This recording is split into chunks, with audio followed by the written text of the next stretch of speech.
Welcome to the Explainer. Okay, so today, we're looking at one of the absolute most talked about appliances on the internet right now, the Ninja AF141 air fryer. I mean, you've definitely seen it pop up on your feeds, or maybe it's sitting on a friend's kitchen counter as we speak. But today, we're going way beyond the marketing hype. We're going to dive into hard decibel testing, expert reviews, and actual, real-world user feedback to figure out together if this machine truly lives up to its massive reputation. Now, what's really interesting about this quote from the YouTube channel Sophie's Tips is that calling a kitchen appliance the Toyota Corolla is honestly some of the highest praise you can give. It implies it's this compact, dependable powerhouse that just works, day in and day out. And hey, she's definitely not alone in this assessment. This specific model boasts over 10,000 five-star reviews on Amazon, easily securing its spot as a #1 bestseller. But we really need to know, is it genuinely reliable and perfect, or is it just riding a giant wave of algorithmic hype? To figure out, here is our roadmap for today. We're going to unpack the ultimate kitchen hype, do a quick showdown against the classic AF1001, and decode the decibels to see if that humming noise is normal. Then, we'll dive right into the durability debate before landing on our final verdict. Okay, let's dive into this with Section 1, the ultimate kitchen hype, and the promise of perfect performance. Right at the core of the AF14's marketing is a pretty bold claim that it can cut fat by up to 75% compared to traditional deep frying, all while delivering that perfectly crispy crunch we all want. And looking at the specs, the appeal is totally obvious. You've got a 5-quart capacity, meaning you can easily cram in 4 pounds of fries or 5 pounds of chicken wings. It's basically the ideal size for a couple or small family. It also features 4 distinct modes: air fry, roast, reheat, and a dehydrate setting that's just perfect for making fruit chips. But there is a slight catch on the marketing side. While the Amazon listing proudly claims a 100% PFAS-free ceramic cooking surface, Sophie's Tips actually noted during her unboxing that this claim was surprisingly missing from the physical box and the documentation.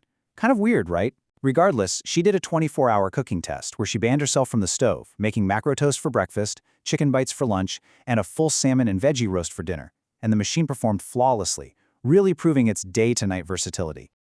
Moving right along to Section 2, the AF101 versus AF141 showdown, upgrading the classics.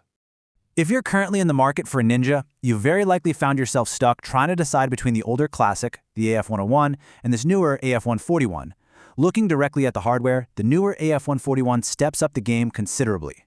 So the AF101 is a 4-quart model running on 1,550 watts.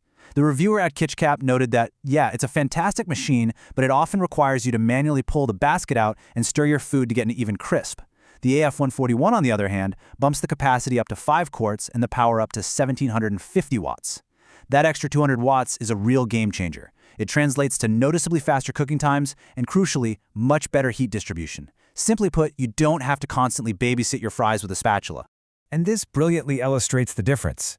Looking at KitchenCap's thorough testing, both of these units share a fantastic temperature range of 105 to 400 degrees Fahrenheit, and they both preheat in under 3 minutes, even though, fun fact, neither actually features a dedicated preheat button. But when it really comes down to cooking consistency, the AF141 takes the absolute win here. It delivers excellent, gap-free crispiness without needing a shake reminder.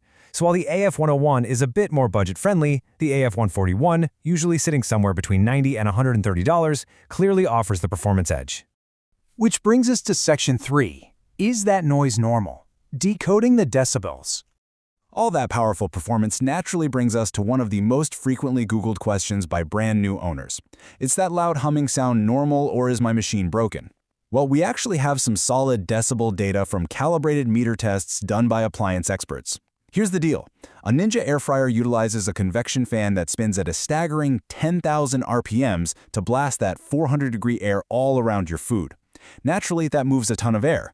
But the data shows that during normal cooking, it only produces about 50 to 55 decibels of noise. To put that into perspective, that smooth, steady whooshing sound is actually quieter than your average microwave and significantly quieter than a dishwasher. It's essentially just the volume of a quiet conversation. But hey, you definitely shouldn't ignore every sound. The experts highlight some specific, abnormal noises that indicate a serious mechanical issue. If you hear a loud rattling, it usually just means your basket or crisper plate isn't seated right. But a sharp grinding sound, that's a major red flag. It means the high-speed fan blade is physically hitting debris. A high-pitched squeal means the motor bearings are under heavy stress, and a metallic clunk indicates a loose metal component. Finally, if your machine starts vibrating violently, the fan is likely unbalanced. If you hear any of these happening, you need to stop cooking immediately. Luckily, if your machine is just running a little loud, there are some highly proven practical steps you can take to quiet it down. First up, placing a heat-safe silicone mat right underneath the unit instantly absorbs a lot of that counter vibration. If it's rattling, just pull the basket out and push it firmly back in to reseat it. Most importantly, keep the area near that 10,000 RPM fan meticulously clean. Wipe away any grease or crumb buildup so you can completely avoid that scary grinding noise. And finally, always make sure you have 5 to 10 inches of space directly behind the unit. Pushing it flush against a wall creates back pressure, which basically forces the fan to work harder and, you guessed it, louder. Let's move to and see how this builds. Section 4, the durability debate and the dark side of non-stick. Pivoting over to long-term consumer feedback, we absolutely have to talk about maintenance. Because on one hand, you have glowing reviewers like KitchenCat who absolutely rave about how easy this is to clean. This quote captures the manufacturer's claim perfectly. The ceramic basket is non-stick, and when you're done, you supposedly just throw it right into the dishwasher for a zero-effort clean. Honestly, it sounds like an absolute dream for busy households, right? But then we hit the elephant in the room. This is a direct quote from a user on the massively popular Reddit forum r/airfryer. They noted that after just 4 weeks of ownership, and despite gently hand-washing the basket with Dawn dish soap, hot water, and a soft sponge, and completely avoiding any metal utensils, by the way, the non-stick coating started aggressively flaking off. Yikes. So what's the actual reality here? If you look at Reddit threads and Australian consumer reviews on productreview.com.au, there is a wildly mixed consensus. I mean, in the very same thread where one user complained of flaking after just 4 weeks, others chimed in saying they've used the exact same model every single day for years, tossing it in the dishwasher constantly with literally zero scratches.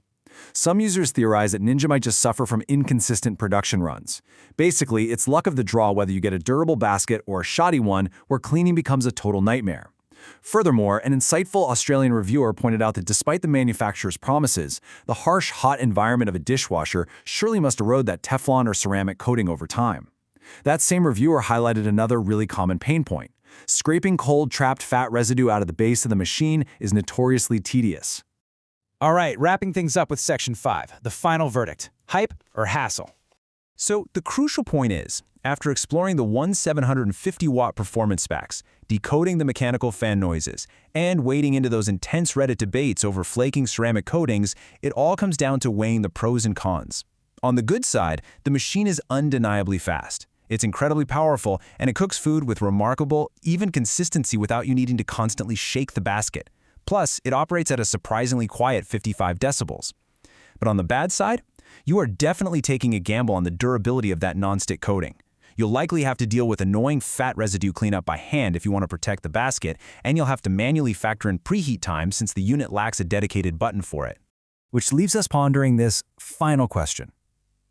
Does the blazing fast, oil-free convenience of this Toyota Corolla of air fryers outweigh the risk of a potentially short lifespan for its non-stick basket? Is the time you save cooking every night worth the gamble on its long-term durability? Well, that's entirely for you to decide, based on how you cook and clean in your own kitchen. Thank you so much for joining me for this explainer of the Ninja AF141. We'd absolutely love to hear your own experiences with air fryer durability, so keep the conversation going in your circles and keep learning.